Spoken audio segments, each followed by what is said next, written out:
بسم الله الرحمن الرحيم. سورة النساء رکو نمبر 13. أعوذ بالله من الشيطان الرجيم. بسم الله الرحمن الرحيم. وما كان لمؤمن أو نديدا کار د یو مؤمن أن يقتل مؤمنا إلا خطأ چې قتل کی بل مؤمن مگر په خطای سرا. ومن قتل مؤمنا خطأ او سوک چې مړ کی قتل کی یو مؤمن په خطا سرا فتحرير رقبة مؤمنة پس آزاد ولدی دلرا د یو غلام مؤمن ودیت مسلمة الى اهله او دیت چې ده خنبها دیت بس پارلې شوی وارثانو د مړی ته الا ان يصدقوا مگر که هغوی معافی وکړي د دیت. فإن كان من قوم عدو لكم پس کچری دا مړی د دې قوم نه چې دشمن وستاسو وهو مؤمن او هغه مؤمن فتحرير رقبة مؤمنة نو دی ازادول د یو غلام مؤمن. وإن كان من قوم بينكم وبينهم ميثاق فدية مسلمة إلى أهله وتحرير رقبة مؤمنة نو دی ازادول د یو غلام مؤمن او کچری د یو داسې قوم نه چې ستاسو د دوی په منځ کې وعده وي نو دې دیت سپارلی شوی د مړي وارثانو ته او ازادول د یو غلام مؤمن. فمن لم يجد فصيام شهرين متتابعين توبة من الله او چا چې بیا نه موندو غلام نو دی به روجې نیسي 2 میاشتې پرلپسې مسلسل د پاره د قبلولو د توبې د طرفه د الله نه. وكان الله عليما حكيما او دی الله پوه او حکمت والا. ومن يقتل مؤمنا متعمدا او سوک چې قتل کی یو مؤمن فقسرا قصدا فجزاؤه جهنم نو د بدل دوزخ دی خالدا فيها همیشه بی پاغي کی. وغضب الله عليه والله غضب کړي په د باندې ولعنه او لعنت دی د الله په د باندې واعد له عذابا عظیما او تیار کړی دی دلر الله عذاب لوی. یا ایها الذین آمنوا ایها کسانو چې ایمان مراوړی اذا ضربتم فی سبیل الله هر کله چې سفر کوئ تاسو په لار د الله کې فتبینوا نو تحقیق کوي ولا تقولوا او ممای تاسو لمن هغه چاته القا الیکم السلام چې درواچي تاسو ته سلام لست مؤمنا چې ته مؤمن نه تبتغون عرض الحیات الدنیا آیا غواړی تاسو مال یعنی سامان د ژوند د دنیا فعند الله مغانم کثیره نو دی د الله سره غنیمتونه ډیر كذلك كنتم من قبل دغ شانتی وی تاسو مخکې د دینا فمن الله علیکم نو الله احسان کو پتا سو باندې فتبینوا نو تحقیق کوي ان الله کان بما تعملون خبیرا بشک الله تاسو چې څه کوي پاغه خبردار دی. لا يستوي القاعدون من المؤمنين ندی برابر کې ناستون کې پکور کې د مؤمنانو نا غیر اولی الضرر چې ندی خاوندان د عذر یعنی څه عذر نشته دی. والمجاهدون فی سبیل الله او هغه جهاد کوونکي په لار د الله کې باموالهم په مالونو خپلو سره وانفسهم او بزانونو خپلو سره فضل الله المجاهدین فضیلت ورکړی الله جهاد کوونکو لا باموالهم په مالونو خپلو سره وانفسهم په ځانونو خپلو سره علی القاعدین درجه په ناستو خلکو باندې په درجه کې. وکلا وعد الله الحسنى او د ټولو سره د الله وعده ده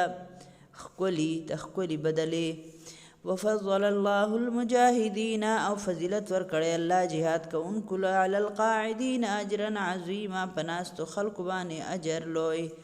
درجات منه ومغفرة ورحمه د دوی دپاره درجې دي لوی د الله د طرف نه مغفرت دی او رحمت دی وکان الله غفورا رحیما او دی الله بخونکې او رحم کوونکې په دې رکوع کې الله رب العالمین د خطای قتل چې څه صورتونه دي او د هغې کفاره څه ده د هغې احکامات بیان شوي دي د خطای د قتل مختلف صورتونه دي لکه چې هغه شی ویشتو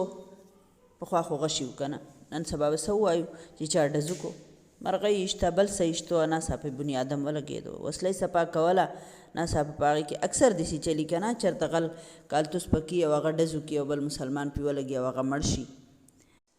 کله کله یې وړوکي شان سیستو ولې لکه چپل په چا پسې ولې هسې معمولي کاڼې ولې یا څه که نه یا په ګپ کې یا په غوسه کې یا په جنګ کې یا په جګړه کې اکثر لکه ستا دا خیال نه چې دا بنده به پې مړ شي خو هغه په معمولي وهلو سره هم ایسته هغه بنده مړ شي دغه شانتي په جنګ کې توی چې ګنې دا کافر دی او هغه مسلمان یې ستا د لاسه ووجلی شي څنګه چې د جنګ احد په حالت کې دغه شان چلو پخوا خو منامخ جنګونه و که نه د مسلمانانو د احد په میدان کې د حذیفه بن یمان رضی الله تعالی عنه پلار چې و سیدنا یمان رضی الله تعالی عنه مسلمانانو یې که دا کافر دی ویسته کې مړ کو که نه نو نن سبا هم دغه شان حالتونه داسې هم راتلی شي لکه ناڅاپه ته ګاډی چلی او مخې ته یې وړوکی رامنډه کړي او ایسته کې ستا د ګاډي لاندې راشي او مړ شي که نه دا ټول د قتل خطا صورتونه دي لکه یو مور د خپل بچی سره خواته پروت دی د شپې ودی یا دا ماشوم خوراک کوي هغه خولې او پوزې له د مور هغه وجود جوخ ورغلی یا هر څه که نه او دا مړ شي نو داسې د قتل خطا نور هم ډېر زیات صورتونه دي که نه خو نور خلک په دې بیا پوهېږي چې قتل خطا څه ته وایي که نه نو که هر صورت هم دی نو د هغې دپاره چې الله رب العالمین کم قانون مقرر کړی دی نو هغه څه دی دې ته په غور غوږ کېدی رسول الله صلی الله علیه وسلم دیت چې ورته وایي د اینې قیمت 100 اوښان یا 200 غواګانې یا 2000 بیزې مقرر کړي دي او په بل صورت کې د دې ټولو قیمت هم ورکولی شي لکه نن سبا د وخت سره نن سبا چې د 100 اوښانو څه قیمت دی هغه د یو انسان خونبها ده ته څوک مړ کې بیا روغه کول غواړې نو روغه کوکا کور والا کوي نو وبه کي در سره روغه الله خوښه کړي ده خو خونبها به ته ورکې تا چې قتل خړی دی نو ته به خونبها ورکې نو الله رب العالمین دومره ښایسته حکم دی دلته چې دا مؤمن چې دی چې دا خیال کوي چې په ده باندې دومره دیت او دومره قانون پې الله پاک نافظ کو نو که فرض که ستا نه په خطایۍ څه وشول خو دا دیت دی خو دا دیت او دا جرمانه او دا خو به ته ورکې خو د دې نه د دې سره خو د نفس اصلاح نه کېږي د نفس اصلاح خو به هله کېږي چې تو سره د الله نه معافي هم غواړې چې خدای دا ولي زمانه دا کار وشو که نه یا دا غلطي ولي زمانه وشوه د آینده دپاره به بیا خیال کړي نو په هغه وخت کې خو چونکې د کفر او د اسلام خبره وه نو اوس هم مسلمان ملک او غیر اسلامي ملک مسلمانان د دې ټولو حکمونو خلاصه دا ده چې که مړی د مسلمان ملک اوسیدونکی و نو قاتل به د اینې قیمت هم ورکوي او د الله نه به معافي هم غواړي او د معافۍ غوښتلو دپاره به یو غلام هم ازادی او که مړی د کافر ملک اوسیدونکی و نو قاتل به صرف غلام ازادی او د اینې قیمت ورکول پې نشته او که مړی د داسې ملک اوسیدونکي چې د هغوی سره د اسلامي حکومت معاهده شوي نو قاتل به غلام هم آزاد کی او د اینې قیمت به هم ورکي او د اینې دا قیمت به دومره وي څومره چې دغه قوم د معاهدې مطابق فیصله شوي ده بیا به معاهدې ته ګوري ټیک شو او که فرض که دی غلام نه بیا مومي نشي ازادولی مالدار نه دی طاقت یې نشته دی فدیه نشي ورکولی نو بیا دی به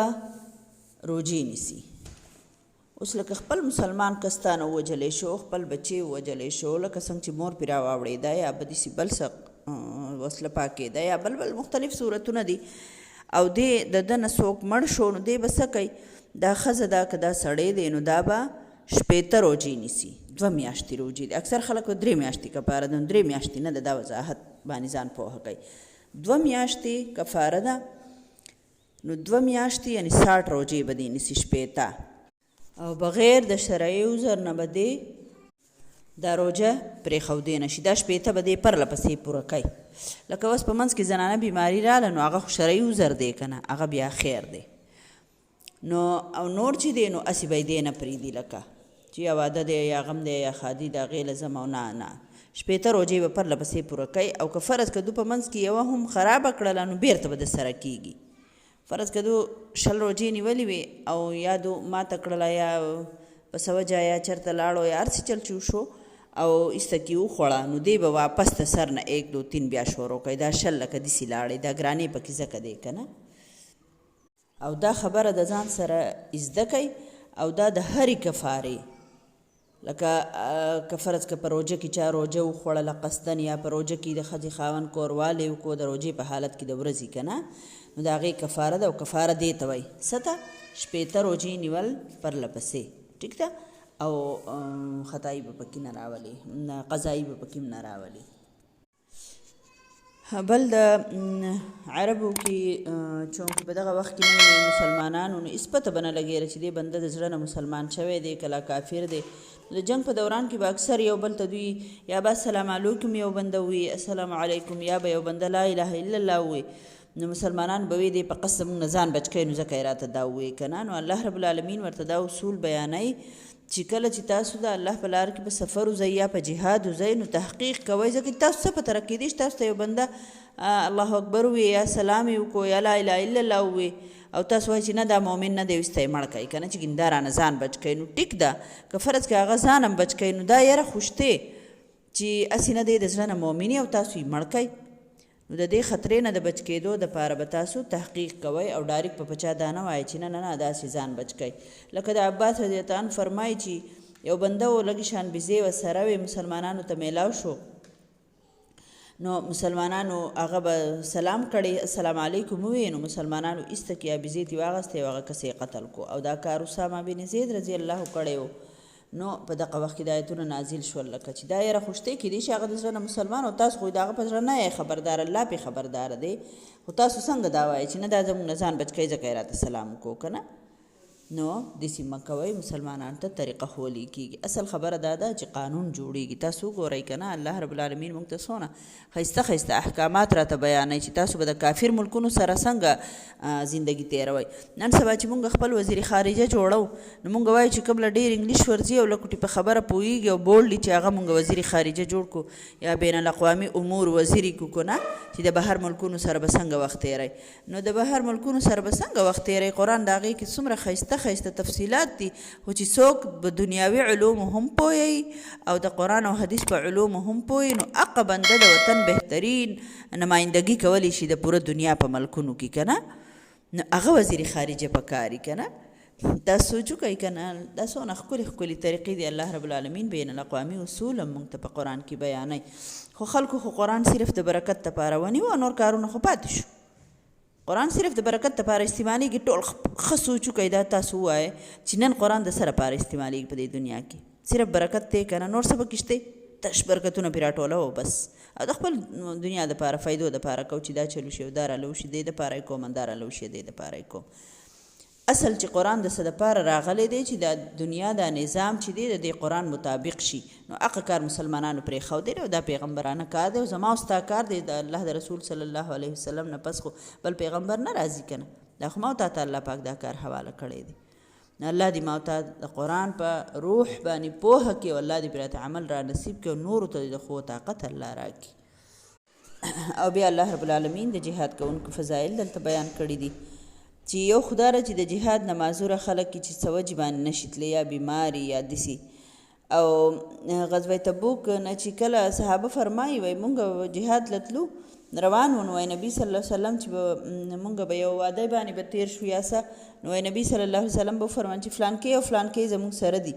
نو صحابه کرامو تپوس وکړو چې یا رسول الله صلی الله علیه وسلم هغه په مدینه کې دي نه دي راغلي زموږ سره په جهاد په لښکر کې نه دي شامل نو نبي صلی الله علیه وسلم ورته وفرمایل وایي هغوی زموږ ملګري دي ځکه چې هغوی عذر پاتې کړي دي زړه یې زموږ سره دی نو یو شانته ثواب به ته میلاویږي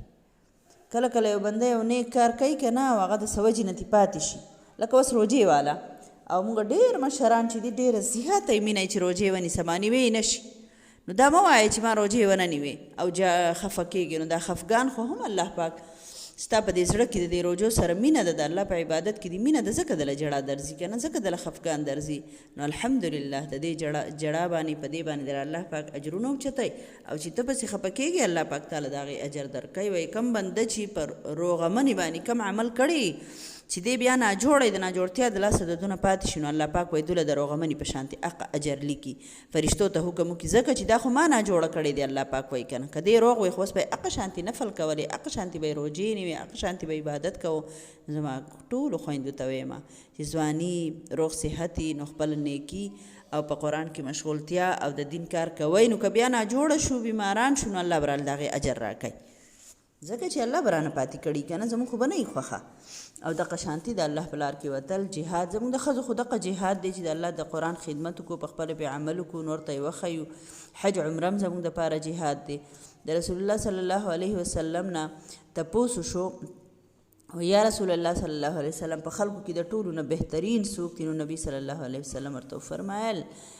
چې هغه څوک چې د الله په لار کې په ځان سره او په مال سره جهاد وکړي چې دا وجود هم د الله په لار کې ستړی کړي او مال هم د الله په لار کې ستړی کړي نو جهاد یوازې د وجود هم نه دی د مال هم دی د روژې مبارکه میاشت ده صدقې ډېرې ډېرې ورکوئ په خپلو خپلوانو کې د نه څوک عاجز نه هر دغه پاتې نه شي د ګاونډیانو د غریبانانو خیال ساتئ الله دې زموږ نه